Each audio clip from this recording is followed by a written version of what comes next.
안녕하세요, 주야TV입니다. 오늘은 원피스 1053화 심층 분석입니다. 영상 바로 시작합니다. 1053화의 첫 번째 주의 정의는 루피의 이름에서 D를 빼라는 오로성의 대사입니다. 분명한 건 로저 역시 D를 숨기기 위해 골드로저라는 이름으로 현상금을 발행했습니다. 루피와 로저의 공통점을 본다면 라프텔에 다가갈 것으로 보이는 자들이, 즉 세계 정부가 숨기는 진실을 모두 알게 될 자들이 D라는 걸 다른 사람들이 본다면 위험해진다는 의미로 해석할 수 있을 것 같네요. 또한 여기서 또 하나 주목할 건 오로성을 루피의 기어피스 니카로 변한 사진이 공개되는 걸 금지하고 있었다는 겁니다. 도대체 오로성은 왜 니카의 사진이 나오는 걸 금지하며 D의 이름을 금지하고 있는 걸까요? 니카라는 단어가 처음 등장했을 당시 떡밥을 본다면 니카는 사람들을 고통에서 해방시켜준 해방의 전사가 사람들 사이에서 신으로 숭배받으며 태양의 신 니카라 불리게 되었다는 걸 알 수 있습니다.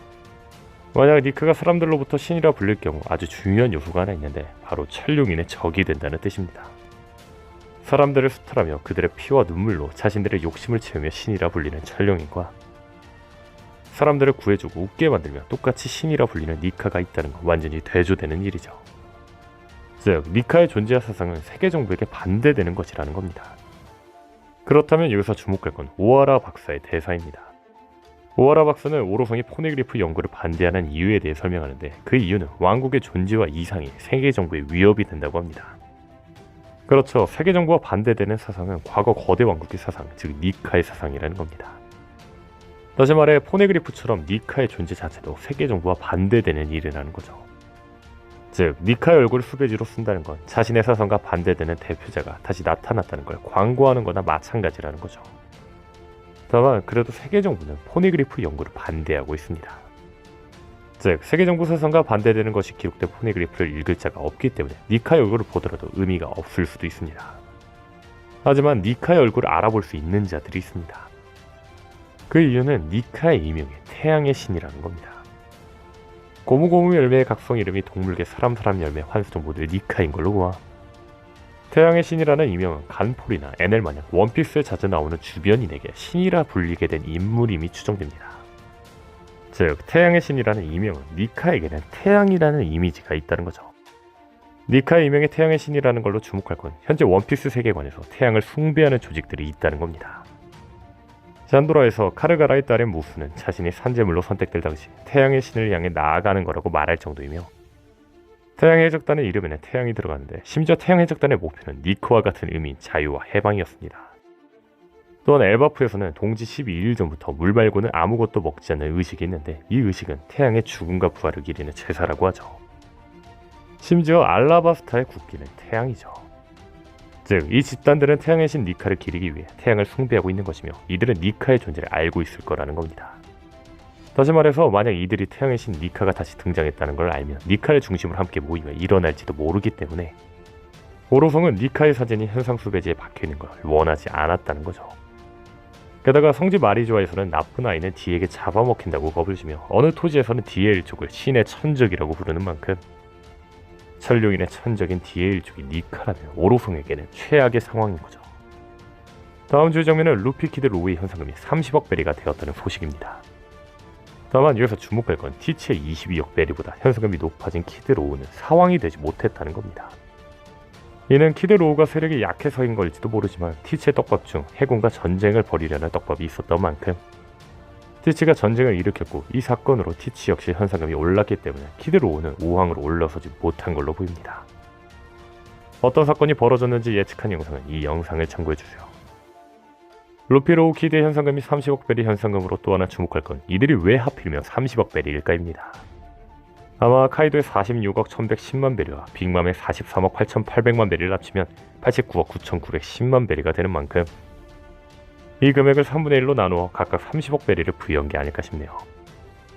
다음 주 장면은 드디어 공개되는 히테치의 정체입니다. 역시 히테치의 정체는 스키야키였네요. 히테치의 정체가 스키야키라는 떡밥은 이 영상을 참고해주세요. 다시 들어와 히테치의 정체가 드러나면 주목할 건 고대 명의 플루톤입니다. 로비는 알라바스타 왕국 포네그리프에는 플루톤의 위치가 적혀있다 말하고 스키야키는 플루톤이 와노쿠니에 존재한다고 이야기합니다.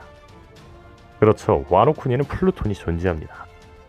와노쿠니에 플루톤이 있다면 주목할 게 있습니다. 그건 바로 즈니샤입니다.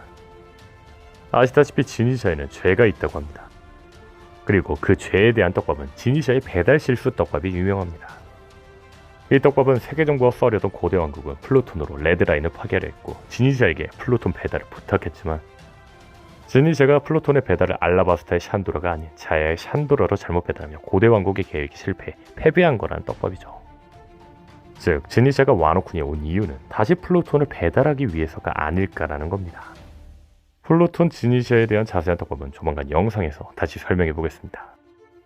다음 주의 장면은 킹과 퀸을 제압하는 류쿠큐입니다. 이 장면은 해군 대장의 위험을 다시 한번 보여준 장면이 아닐까 생각합니다. 물론 당시 상황은 와노쿠니 결전 일주일 후이긴 하지만 혹자들은 킹과 퀸이 치료도 못 받고 지쳐 있어서 당한 거다라고 이야기를 하기도 합니다. 다만 부상당한 상태여도 회복을 어느 정도 가능한 일주일이 흘렀고 해력석 수갑을 차고 있었더라도 킹과 퀸은 사왕 최고 간부입니다. 즉 킹과 퀸이 질 수 있는 건 당연하지만 이들을 상대로 큰 상처도 없이 가볍게 제압했다는 건 오다쌤이 해군 대장의 위험을 분명하게 보여주려는 장면이었던 걸로 보이네요. 다음 주의 장면은 류큐큐의 대사입니다. 류큐큐는 말합니다. 해군은 지금 뒤처리에 돌릴 수 있는 전력이 없어. 게다가 마지막 류큐큐의 대사인 해군은 그런 기분이 아니라고 꼬마들 바깥 세상은 엉망이다라는 대사로 보아 분명하게 와노쿠니 박상황은 해군에게 최악의 상황인 걸로 보입니다. 그렇다면 현재 최악의 상황은 무엇일까요? 현재 해군에게 벌어질 수 있는 상황은 몇 가지가 있습니다. 첫 번째는 SSG의 실패입니다. 분명하게 와노쿠니 결전 중 바깥에서는 세계정부가 칠무에를 체포하려고 했습니다. 칠무에는 분명하게 해군 대장급이 아니면 체포하기 쉽지 않은 상황이지만 체포하려고 했다는 건 믿을 구석이 있기 때문일 겁니다. 아마 그 믿을 구석은 칠무에를 폐지시킬 수 있는 세력 SSG로 보이죠. 다만 여기서 주목할 건 칠무에 중 한 명인 버기가 사왕이 되었다는 겁니다. 그렇죠. 칠무에를 체포하기 위해 출동했던 SSG가 제압당했을 확률이 크다는 겁니다. 분명한 건 버기가 이들을 제압하진 않았을 겁니다. 아마 미오코 혹은 위블이 제압한 SSG를 버기가 제압한 걸로 보이는 상황이 나오지 않았나 싶습니다. 아니면 현재 많은 독자들이 예상하고 있는 미오코와 위블이 버기 연합으로 들어가는 가능성도 있죠. 저는 2020년 9월 영상에서 버기 사왕설과 함께 버기와 위블이 사탄 마인부 역할을 할지도 모른다고 이야기했습니다. 분명한 건 흰샘의 전성기 힘을 가진 위블이 버기 밑으로 들어가고 버기가 SSG를 쓰러뜨린 것처럼 소문이 났다면 버기가 사왕급이 되었다고 평가받을 가능성이 충분하죠. 해군에게 벌어질 최악의 상황 두 번째는 티치입니다. 티치는 해군과 전쟁을 예고하고 있었는데 역시 티치가 한 건 한 걸로 보이네요. 앞서 말한 것처럼 아마 이 일로 티치의 현상금이 루피 로우키드의 30억 베리를 넘어선 게 아닐까 싶네요. 해군에게 일어날 수 있는 최악의 상황 세 번째는 혁명군의 세계정부 습격입니다. 레벨리에서 발생한 사건을 모르거지가 발행한 신문을 혁명군이 보고 혁명군은 사보를 이야기하며 놀랐습니다. 현재 많은 사람들은 사보의 임펠다운 투옥을 재예상하고 있죠. 만약 투옥이 맞다면 혁명군의 임펠다운 습격이 한번 나올지도 모르겠네요. 다만 저는 사보가 행콕 비비와 함께 여인섬이 있을 걸로 예상하고 있습니다. 다음 주 장면은 루피의 현상을 보며 목을 딴다고 말하는 류큐큐입니다. 류큐큐는 그리고 마지막 장면에서도 꽃의 도시로 향하는 장면이 나옵니다. 그렇죠. 류큐큐가 루피의 목을 진짜 따려고 한다는 겁니다. 그렇다면 여기서 주목할 게 있습니다. 류큐큐가 루피 로우키드 조로 상대 징배 등 이 많은 적들이 있는 곳에 류큐큐가 혼자가 이들을 상대할 수 있을까요? 절대 안 되겠죠. 즉 류큐큐는 자신감 있게 들어가겠지만 루피 일당을 상대한다면 류큐큐는 죽은 목숨이라는 겁니다. 그렇다면 류큐큐가 꽃의 도시에서 들어가는 장면을 오다쌤이 그린 이유가 뭘까요? 저는 동맹이라고 생각합니다.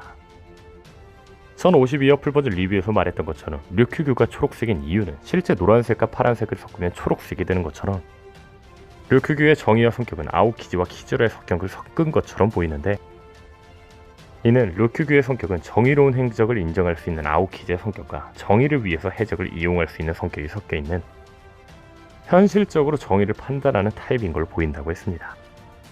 다시 말해 해적이 정의라면 류큐큐는 해적과 손을 잡을지도 모른다는 이야기죠. 즉 오다스미 류큐큐가 꽃의 도시로 들어가는 장면을 그린 이유는 추후의 류큐큐와 루피의 동맹 스토리를 만들기 위해서라는 거죠. 물론 당장은 류큐큐가 꽃의 도시에서 루피를 보면 다투겠지만 루피의 정의를 보면 동맹을 맺는 상황이 나오지 않을까 생각합니다. 일단 오늘 영상은 여기까지입니다. 시청해주셔서 감사합니다.